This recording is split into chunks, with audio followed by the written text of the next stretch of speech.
খালামণির বাসায় গেছি আর মেহেদি গাছ আনি লাগাবো না সেটা কখনো হয়। মেহেদি গাছ আমার খুব পছন্দের একটা গাছ যেহেতু ছিল। হ্যালো, আসসালামু আলাইকুম সবাইকে। আসলে খালামণির বাসায় গেছি, মেহেদি গাছ চাইছিলাম, তো দিছে। তো এনে ভিজিয়ে রাখছিলাম, কারণ ভিজিয়ে না রাখলে পাতাগুলো শুকিয়ে যাবে আর গাছটাও মরা মরার মতো হবে। সেজন্য পানির মধ্যে ভিজিয়ে রাখছিলাম। রাখার পরে চিন্তা করলাম যে যেখানে একটা মেহেদি গাছ আছে ওখানে লাগাই দেই, ওখানে লাগালেই ভালো হবে। সবগুলো গাছ একসঙ্গে হয়ে যাবে, ভালো লাগবে দেখতে।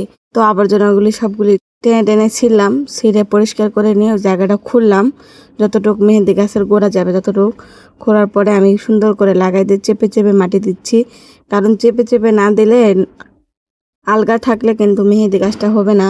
যে কোনো গাছে লাগান না কেন, সব গাছে চেপে চেপে গোড়ার মাটিটা শক্ত করে লাগিয়ে দিলে ওই গাছটা হয়ে যায়। পরে ভাবলাম যে মেহেদি গাছের ডালগুলো যেহেতু লম্বা হয়ে একবারে মাথায় ঠেকে গেছে, তো কেটে নেই এখানে লাগাই দিয়ে হলে হবে, না হলে নেই, ওটা আল্লাহ ভরসা।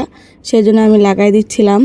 আর ভাবতেছিলাম এগুলো যদি হয় পুরো তো জঙ্গলের মতো দেখা যাবে। আবার ভাবতেছিলাম যে না, মেহেদির গাছটা যতই হোক, যতই লম্বা হবে তত ভালো লাগবে। পরে একটু পানি দিয়ে দিলাম, পানি না দিলে তো হবে না, মাটির গোড়ায় একটু পানি দিতেই হবে।